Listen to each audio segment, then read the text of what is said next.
ಎಲ್ರಿಗೂ ನಮಸ್ಕಾರ. ಕಟ್ಟೀಸ್ ಕಿಚನ್ ಕನ್ನಡಕ್ಕೆ ಸ್ವಾಗತ.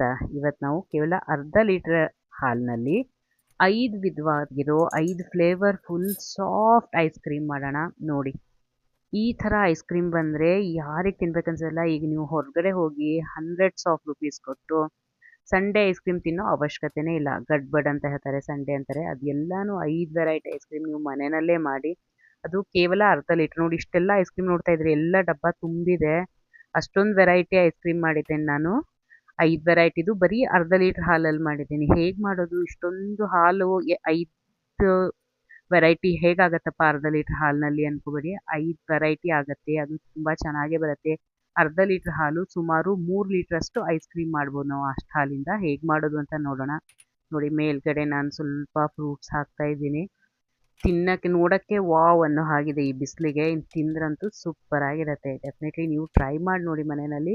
ಆ್ಯಂಡ್ ಇದು 100% ರಿಸಲ್ಟ್ ಕೊಡುತ್ತೆ. ಕೆಡಲ್ಲ ಈ ಐಸ್ ಕ್ರೀಮು.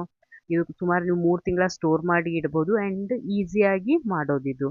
ನೋಡಿ, ಮಿಕ್ಕಿತ್ತು ಇನ್ನೂ ನಂಗೆ ಆ ಡಬ್ಬ ತುಂಬ ಆದ್ಮೇಲೂ ಅದನ್ನು ನಾನು ಕುಲ್ಫಿ ಮೋಲ್ಡ್ಗೆ ಹಾಕಿದರೆ ಸಾಫ್ಟ್ ಆಗಿರೋ ಕುಲ್ಫಿ ರೆಡಿ. ನೋಡಿ, ಕ್ಯಾಂಡಿ ಐಸ್ ಕ್ರೀಮ್ ಸಹಿತ ಇದರಿಂದ ನೀವು ಮಾಡ್ಕೋಬಹುದು. ಮಕ್ಕಳು ನಿಜವಾಗ್ಲೂ ಖುಷಿಪಟ್ಟು ತಿಂತಾರೆ ಇದನ್ನು. ನೋಡಿ ಎಷ್ಟು ಚೆನ್ನಾಗಿದೆ. ನಾನಂತೂ ಇದರಲ್ಲಿ ಎಲ್ಲ ಮಿಕ್ಕಿರೋ ಸ್ವಲ್ಪ ಸ್ವಲ್ಪ ಹಾಕಿಬಿಟ್ಟು ಮಾಡಿದ್ದು ಆ ಕ್ಯಾಂಡಿನ. ನಾನು ಅರ್ಧ ಲೀಟ್ರಷ್ಟು ಫುಲ್ ಕ್ರೀಮ್ ಮಿಲ್ಕ್ ತೊಗೊಂಡಿದ್ದೀನಿ. ನೋಡಿ, ಈ ಕೆನೆ ಭರಿತ ಹಾಲು ಅಂತ ಬರುತ್ತಲ್ಲ, ನಂದಿನಿ, ಇದು ಯಾವುದಾದ್ರೂ ತೊಗೊಳ್ಳಿ, ಫುಲ್ ಕ್ರೀಮ್ ಮಿಲ್ಕ್ ತೊಗೊಳ್ಳಿ. ಇದನ್ನು ನಾನು ಕಾಯಕ್ಕೆ ಇಡ್ತಾ ಇದ್ದೀನಿ ಅರ್ಧ ಲೀಟ್ರ್ ಹಾಲನ್ನು. ಹಾಲು ಉಪ್ಪು ಬರೋವರೆಗೂ ನಾವು ಬೇರೆ ಕೆಲಸ ಮಾಡ್ಕೊಳ್ಳೋಣ. ನಾನು ಬೇರೆ ಬೆಚ್ಚಗಿರೋ ಹಾಲು, ಇದನ್ನೇ ನಾವು ಅರ್ಧ ಲೀಟ್ರಲ್ಲಿದೆ ತೊಗೋಬೋದು. ಮತ್ತೆ ಅದು ಉಕ್ಕಾದ್ಮೇಲೆ ಅದು ಬಿಸಿ ತಂಪು ಮಾಡೋದು ಕಷ್ಟ ಅಂದ್ಕೊಂಡು ಬೇರೆದು ಒಂದು 3 ಸ್ಪೂನಷ್ಟು ಹಾಲು ತೊಗೊಂಡಿರೋದು. 3 ಟೇಬಲ್ ಸ್ಪೂನಷ್ಟು ಹಾಲಲ್ಲಿ 1.5 ಟೇಬಲ್ ಸ್ಪೂನಷ್ಟು ಕಾರ್ನ್ಫ್ಲೋರ್ ಹಾಕಿದ್ದೀನಿ. ಮತ್ತು CMC ಅಂತ ಐಸ್ ಕ್ರೀಮ್ ಪೌಡರ್ ಸಿಗುತ್ತೆ, ಅದು ಸ್ವಲ್ಪ 1/4 ಚಮಚದ ಅರ್ಧ ಹಾಕ್ತಾ ಇರೋದು. ಅದನ್ನು ಕಾರ್ನ್ಫ್ಲೋರ್ ಜೊತೆ ಮಿಕ್ಸ್ ಮಾಡಿದೆ. ಈಗ 1.5 ಟೇಬಲ್ ಸ್ಪೂನಷ್ಟು GMS ಪೌಡ್ರ್ ಅಂತ ಸಿಗುತ್ತೆ. ಎಲ್ಲ ಕಿರಾಣಿ ಶಾಪಲ್ಲಿ ಸಿಗುತ್ತೆ. ಈಗ ಬರುತ್ತಲ್ಲ, ಸಮ್ಮರ್ ಬಂತಂದರೆ ಎಲ್ಲರೂ ಐಸ್ ಕ್ರೀಮ್ ಮಾಡ್ತಾರೆ ಅಂತ ಎಲ್ಲ ಕಡೆಗೂ ಸಿಗುತ್ತೆ. ಅಮೆಝಾನಲ್ಲಿ ಸಿಗುತ್ತೆ, ಮತ್ತು ಎಲ್ಲ ಸೂಪರ್ ಮಾರ್ಕೆಟಲ್ಲಿ ಸಿಗುತ್ತೆ. ಇವನ್ ಸಣ್ಣ ಪುಟ್ಟ ಕಿರಾಣಿ ಸ್ಟೋರ್ಸಲ್ಲಿನೂ ಸಿಗುತ್ತೆ ಇದು. ನೋಡಿ, ಕಾರ್ನ್ಫ್ಲೋರ್ ಮತ್ತು CMC ನಾನು ಮಿಕ್ಸ್ ಮಾಡಿಕೊಂಡ್ರೆ, ಇನ್ನೊಂದು ಕಡೆ ಅದೇ 3 ಟೇಬಲ್ ಸ್ಪೂನಷ್ಟು ಹಾಲಲ್ಲಿ GMS ಪೌಡರ್ನ ಮಿಕ್ಸ್ ಮಾಡಿ ರೆಡಿ ಇಟ್ಕೊಂಡೆ. ನೋಡಿ, ಈಗ ನಮ್ಮದು ಹಾಲು ಉಪ್ಪು ಬರ್ತಾ ಇದೆ. ಇದಕ್ಕೆ 6 ಟೇಬಲ್ ಸ್ಪೂನಷ್ಟು ಸಕ್ಕರೆ ಹಾಕೋಣ. ಪರ್ಫೆಕ್ಟ್ ಬರುತ್ತೆ ಸ್ವೀಟು. ನಿಮಗೆ ಮಾರ್ಕೆಟಲ್ಲಿ ಅಮೂಲ್ ಐಸ್ ಕ್ರೀಮ್ ತಿಂದಿರೋ ಹಾಗೆ ಇರುತ್ತೆ ಇದು. ಡೆಫಿನೆಟ್ಲಿ ಟ್ರೈ ಮಾಡಿ. 6 ಟೇಬಲ್ ಸ್ಪೂನಷ್ಟು ಐಸ್ ಕ್ರೀಮ್ ನಾನು ಸಕ್ಕರೆನ ಹಾಕಿದ್ದೀನಿ ಹಾಲಿಗೆ, ಕುದಿಯೋ ಹಾಲಿಗೆ. ಈಗ ಕಾರ್ನ್ಫ್ಲೋರ್ ಮಿಕ್ಸನ್ನ ಮತ್ತು GMS ಮಿಕ್ಸ್ ಎರಡೂ ಇದೆಯಲ್ಲ, ಅದನ್ನು ಒಂದೊಂದಾಗಿ ಹಾಕೋಣ. ಒಮ್ಮೆ ಒಟ್ಟಿಗೆ ಹಾಕಬೇಡಿ, ಕೈ ಆಡಿಸ್ತಾ ಹಾಕಿ. ನೋಡಿ, ಈಗ ಆಲ್ರೆಡಿ ಹಾಲು ಥಿಕ್ಕಾಗೋಕ್ಕೆ ಸ್ಟಾರ್ಟ್ ಆಯಿತು. ನಾರ್ಮಲ್ ಪ್ಲೇನ್ ಹಾಲಿಗಿಂತನೂ ಸ್ವಲ್ಪ ಥಿಕ್ಕಾಯಿತು. ಇದನ್ನು ಜಾಸ್ತಿ ಬೇಡ, ಸುಮಾರು 3-4 ನಿಮಿಷ, ಕೇವಲ 3-4 ನಿಮಿಷ ಮಾತ್ರ ಕುದಿಸಿ, ಅದು ಲೋ ಫ್ಲೇಮಲ್ಲಿ ಅಷ್ಟು ಕುದಿಸಿ ಮಿಕ್ಸ್ ಮಾಡಿ ಫ್ಲೇಮ್ ಆಫ್ ಮಾಡಿ ಇಟ್ಬಿಡಿ. ಇದನ್ನು ರೂಮ್ ಟೆಂಪ್ರೇಚರಲ್ಲಿ ತಣ್ಣಗೆ ಮಾಡಿ ಮತ್ತು 5-6 ಗಂಟೆ ಫ್ರೀಝರಲ್ಲಿಡಿ. ಈಗ ತಂಪಾಗಿರೋ ಫ್ರೀಝರಲ್ಲಿಟ್ಟಿರೋ ನಮ್ಮದು ಐಸ್ ಕ್ರೀಮ್ ಮಿಕ್ಸ್ ರೆಡಿ. ನೋಡಿ, ಇಷ್ಟೇ ಇದೆ ತಾನೇ, ಇದು ಸ್ವಲ್ಪ ಇದೆ ಅಲ್ವಾ. ಇದನ್ನು ಇಂಪಾರ್ಟೆಂಟ್ ಸ್ಟೇಜ್ ಅಂದರೆ ಈಗ ಬೀಟ್ ಮಾಡ್ಕೊಳ್ಳೋದು. ಚೆನ್ನಾಗಿ ತಂಪಾಗಿರೋ ಐಸ್ ಕ್ರೀಮನ್ನ ಬೀಟ್ ಮಾಡ್ತಾ ಹೋಗಿ.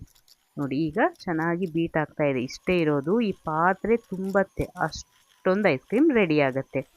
ಇಂಪಾರ್ಟೆಂಟ್ ಏನಂದರೆ 1-2 ಮಾಡಿ ಲಾಸ್ಟ್ ಬೀಟರ್ ಲಾಸ್ಟ್ವರೆಗೂ ಇಟ್ಕೊಂಡು, ನಿಮ್ಮಲ್ಲಿ ಲಾಸ್ಟ್ 4 ಇದ್ದರೆ, 5 ನಂಬರ್ ಇದ್ದರೆ ಅದರಿಂದ ಕಂಟಿನ್ಯೂಸ್ ಬೀಟ್ ಮಾಡ್ತಾಯಿರಿ. ಸರ್ಕ್ಯುಲರ್ ಮೋಷನಲ್ಲೇ ಮಾಡ್ತಾಯಿರಿ, ಉಲ್ಟಾ ಬರಬೇಡಿ. ಕಂಟಿನ್ಯೂಸ್ ಆಗಿ ಒಂದೇ ಡೈರೆಕ್ಷನಲ್ಲಿ ಬೀಟ್ ಮಾಡಿ.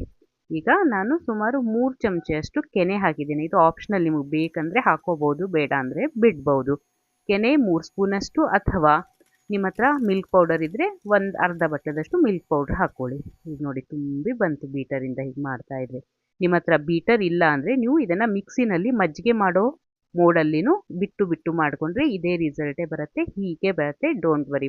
ಪರ್ಫೆಕ್ಟಾಗಿ ಮಿಕ್ಸಿನಲ್ಲೂ ಮಾಡ್ಕೋಬೇಕು. ಅದನ್ನು ಹಿಂದ್ಗಡೆ ಮಜ್ಜಿಗೆ ಮಾಡೋದು ತಿರ್ಬೋದಿರುತ್ತಲ್ಲ, ಅದರಲ್ಲಿ ಮಾಡಿ. ಈಗ ನಾನು ಫಸ್ಟ್ ಒಂದು ಸ್ವಲ್ಪ ತೆಗಿತಾ ಇದ್ದೀನಿ. ನಾನು ಈಕ್ವಲ್ ಪೋರ್ಷನ್ ಅಂತ ಮಾಡಿಲ್ಲ, ಸುಮಾರು 5 ಪಾರ್ಟ್ ಮಾಡ್ತಾ ಇದ್ದೀನಿ. ಅದರಲ್ಲಿ ಮೊದಲನೇದಕ್ಕೆ ಮ್ಯಾಂಗೋ ಎಸೆನ್ಸ್ ಹಾಕ್ತಾ ಇದ್ದೀನಿ. ಮ್ಯಾಂಗೋ ಎಸೆನ್ಸ್ ವಿತ್ ಕಲರ್ನೇ ಬರುತ್ತೆ ಅದು, ಅದನ್ನು ಹಾಕ್ತಾ ಇರೋದು. ಅದನ್ನು ಚೆನ್ನಾಗಿ ನಾನು ಸ್ಪೂನಿಂದ ಮಿಕ್ಸ್ ಮಾಡ್ತಾ ಇದ್ದೇನೆ. ಚೆನ್ನಾಗಿ ಮಿಕ್ಸ್ ಮಾಡಿಬಿಟ್ಟು ಇದನ್ನು ಏರ್ ಟೈಟ್ ಡಬ್ಬದಲ್ಲಿ ತೆಗೆದ್ರೆ mango flavour ice cream ready ಆಗುತ್ತೆ. ನೋಡಿ ಏನು ಮಾಡೋದಿಲ್ಲ, ಇದು ಒಂದ್ಸರಿ ಹಾಲು ಕಾಸಿ ಅದನ್ನೆಲ್ಲ ಐಸ್ ಕ್ರೀಮ್ ಪೌಡ್ರ್ ಮಿಕ್ಸ್ ಮಾಡಿಟ್ರೆ ವಾಪಸ್ 4 to 5 hours ಆದಮೇಲೆ ತೆಗೆದುಬಿಟ್ಟು ಚೆನ್ನಾಗಿ ಬೀಟ್ ಮಾಡೋದು. ಸ್ವಲ್ಪ ಇರೋದು ನೋಡಿ ಎಷ್ಟೊಂದು ಜಾಸ್ತಿ ಆಗಿದೆ. ಈ ಡಬ್ಬ ಐತಲ್ಲ ಇದರಷ್ಟೇ ಹಾಲಿತ್ತು, ಈಗ 5 ಅಷ್ಟು ನಮಗೆ ವಾಪಸ್ ಸಿಕ್ಕಿದೆ. ನಮಗೆ ನೋಡಿ ಉಳಿತಲ್ಲ ಹಿಟ್ಟು, ಆ ಡಬ್ಬ ತುಂಬಿ ಆಯ್ತಲ್ಲ, ಅದಕ್ಕೆ ಕುಲ್ಫಿ ಮೋಲ್ಡ್ಗೆ ನಾನು ಹಾಕ್ತಾ ಇದ್ದೀನಿ ಇದನ್ನು. ಈಗ ನೆಕ್ಸ್ಟ್ ಮತ್ತೆ ಇನ್ನೊಂದು ಪಾತ್ರೆಗೆ ಇನ್ನೊಂದು ಫ್ಲೇವರ್, ನಾನು ಅದೇ ಪಾತ್ರೆನ ಕ್ಲೀನ್ ಮಾಡ್ಕೊಂಡ್ಬಿಟ್ಟು ಮತ್ತೆ ಅದಕ್ಕೆ ಹಿಟ್ಟು ಹಾಕೋತಾ ಇದ್ದೀನಿ. ಸುಮಾರು ನಾನು ಅಂದಾಜು 3 ಇಂದ 4 ಸೌಟಷ್ಟು ಹಿಟ್ಟು ಹಾಕೋತಾ ಇದ್ದೀನಿ. ಅಂದರೆ ಒಂದೇ ಎಲ್ಲನೂ ಒಂದು ಬೇಗ ಮುಗೀತು ಒಂದು ಉಳಿತು ಅಂತ ಬೇಡ ಅಂದ್ಕೊಂಡು ಅರೌಂಡ್ 4 ಸೌಟ್ ಅಷ್ಟು ಹಾಕೋತಾ ಇದ್ದೀನಿ. ಈಗ ನಾನು ಇದಕ್ಕೆ ಪಿಸ್ತಾ ಎಸೆನ್ಸ್ ಹಾಕೋತಾ ಇದ್ದೀನಿ. ಇದು ಪಿಸ್ತಾ ಎಸೆನ್ಸು ಅಷ್ಟೇ ಮಾರ್ಕೆಟಲ್ಲಿ ಎಲ್ಲ ಕಡೆಗೂ ಸಿಗುತ್ತೆ. ಪಿಸ್ತಾ ಎಸೆನ್ಸ್ ಜೊತೆಗೆ ಕಲರ್ನೂ ಬರುತ್ತೆ, ಅದಕ್ಕೆ 2 ಮಿಕ್ಸ್ ಇರೋದೇ ಅದು, ಫುಡ್ ಗ್ರೇಡ್ ಕಲರ್ ಮಿಕ್ಸ್ ಇರೋ ಪಿಸ್ತಾ ಎಸೆನ್ಸ್. ಈಗ ಇದು ರೆಡಿ ಆಯಿತು ಪಿಸ್ತಾ ಫ್ಲೇವರ್ಡ್ ಐಸ್ ಕ್ರೀಮ್.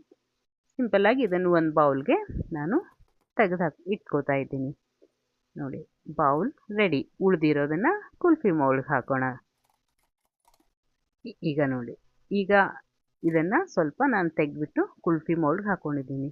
ಯಾವುದಾದ್ರೂ ಜಾಸ್ತಿ ಇದ್ದರೆ ನಾನು ಅದನ್ನೇ ಡಬಲ್ ಫ್ಲೇವರ್ ಆಗಿನೂ ಮಾಡ್ಕೊಂಡಿದ್ದೀನಿ. ಈಗ ಸ್ವಲ್ಪ ಮ್ಯಾಂಗೋ ಸ್ವಲ್ಪನೇ ಉಳಿದಿತ್ತಲ್ಲ, ಅದ್ರ ಮೇಲೆ ಮತ್ತೆ ಬಟರ್ ಸ್ಕಾಚ್ ಹಾಕಿಬಿಟ್ಟು 2 ಫ್ಲೇವರ್ ಹಾಕಿನೂ ಮಾಡಿರೋದು ಅದನ್ನು. ನೋಡಿ ಮತ್ತೆ ನಾನು ಸುಮಾರು 4 ಸೌಟಷ್ಟು ತೆಗಿತಾ ಇದ್ದೀನಿ ಐಸ್ ಕ್ರೀಮ್ನ. ಇದಕ್ಕೆ ನಾವು ಬಟರ್ ಸ್ಕಾಚ್ ಎಸೆನ್ಸ್ನ ಹಾಕೋಣ. ಮಾರ್ಕೆಟಲ್ಲಿ ಎಷ್ಟೊಂದು ಕಾಸ್ಟ್ಲಿ ಇರುತ್ತೆ ಐಸ್ ಕ್ರೀಮು, ಮನೆಯಲ್ಲಿ ಬರೀ ಅರ್ಧ ಲೀಟ್ರ್ ಹಾಲಲ್ಲಿ ಆರಾಮಾಗಿ ಮಾಡ್ಕೋಬೋದು. ಬಟರ್ ಸ್ಕಾಚ್ ಸ್ವಲ್ಪ ಲೈಟ್ ಲೆಮನ್ ಎಲ್ಲೋ ಕಲರ್ ಬರ್ತಲ್ಲ, ಅದಕ್ಕೆ ಸ್ವಲ್ಪ ಲೆಮನ್ ಎಲ್ಲೋ ಕಲರ್ನ ನಾನು ಆ್ಯಡ್ ಮಾಡ್ತಾ ಇದ್ದೀನಿ ಇದಕ್ಕೆ. ನೋಡಿ ಲೈಟ್ ಲೆಮನ್ ಎಲ್ಲೋ ಕಲರ್ ಬರ್ತಾ ಇದೆ ಐಸ್ ಕ್ರೀಮ್ಗೆ.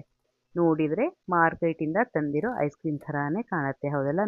ಇಲ್ಲಿ ನೋಡಿದರೆ ನಿಮ್ಗೆ ಅರ್ಥ ಆಗುತ್ತೆ ಎಷ್ಟೊಂದು ಸಾಫ್ಟ್ ಬಂದಿದೆಪ್ಪ ಐಸ್ ಕ್ರೀಮ್ ಅಂತ. ಬೀಟರ್ ಇದ್ದಿದ್ದಿಲ್ಲ ಅಂದರೆ ಏನೂ ಯೋಚನೆ ಇಲ್ಲ, ಮಿಕ್ಸಿನಲ್ಲಿ ನೀವು ಹಿಂದ್ಗಡೆ ವಿಪ್ಪಿಂಗ್ ಸೈಡ್ ಅಂತ ಹೇಳ್ತಾರಲ್ಲ, ಮಜ್ಜಿಗೆ ಸೈಡ್ನು ಕಂಟಿನ್ಯೂಸ್ ಆಗಿ ಮಾಡಿದರೆ ನಿಮಗೆ ಹೀಗೆ ಬರುತ್ತೆ. ಬಿಡೋದು ಒಂದು 30 ಸೆಕೆಂಡ್ ಮಾಡೋದು, ಒಂದು 10 ಸೆಕೆಂಡ್ ಬಿಡೋದು, 30 ಸೆಕೆಂಡ್ ಮಾಡೋದು, 10 ಸೆಕೆಂಡ್ ಬಿಡೋದು ಮಾಡಿದರೆ ಚೆನ್ನಾಗಿ ರಿಸಲ್ಟ್ ಬರುತ್ತೆ. ನೋಡಿ ಈಗ ನಮ್ಮದು 3 ಫ್ಲೇವರ್ ಐಸ್ ಕ್ರೀಮ್ ಆಯಿತು. 4th ಫ್ಲೇವರ್ ನಾನು ಸ್ವಲ್ಪ ಮಾಡ್ಕೋತಾ ಇದ್ದೀನಿ, ಇದು ಸ್ವಲ್ಪ ಕಡಿಮೆ. ಯಾಕಂದರೆ ನನ್ನ ಮಗಗೆ ಚಾಕ್ಲೇಟ್ ಐಸ್ ಕ್ರೀಮ್ ಇಷ್ಟ ಅಂತ ಚಾಕ್ಲೇಟ್ ಜಾಸ್ತಿ ಮಾಡ್ತಾ ಇದ್ದೀನಿ, ಸ್ಟ್ರಾಬೆರಿ ಸ್ವಲ್ಪ ಕಡಿಮೆ ಮಾಡ್ತಾ ಇದ್ದೀನಿ.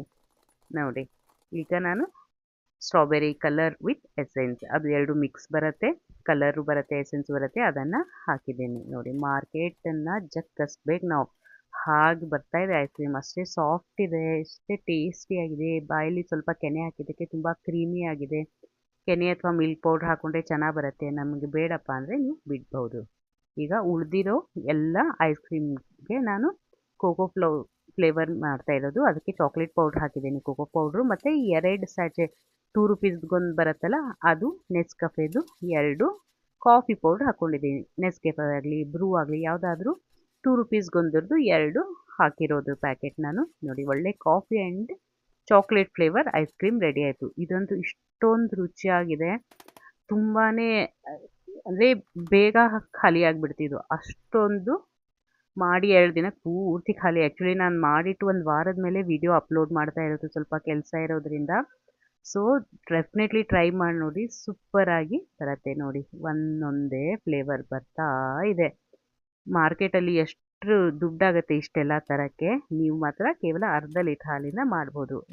CMC GMS ಪೌಡರು ಅಷ್ಟೇ ತುಂಬಾ ರೀಸ್ನೇಬಲ್ ರೇಟಿಗೆ ಸಿಗುತ್ತೆ. ಒಂದು 50 ರೂಪಾಯಿಗೆ ಅಥವಾ 60 ರೂಪಾಯಿ ಅಂದರೆ ನಿಮ್ಗೆ 2 ಪ್ಯಾಕೆಟ್ನೂ ಸಿಗುತ್ತೆ. ನೀವು ಡೆಫಿನೆಟ್ಲಿ ಅದನ್ನ ತೊಗೊಂಡು ವರ್ಷದವರೆಗೂ ಈ ಸೀಸನ್ ಪೂರ್ತಿ ಒಂದು 7-8 ಥರ ಐಸ್ ಕ್ರೀಮ್ ಮಾಡ್ಬೋದು. ಡೆಫಿನೆಟ್ಲಿ ಟ್ರೈ ಮಾಡಿ ನೋಡಿ.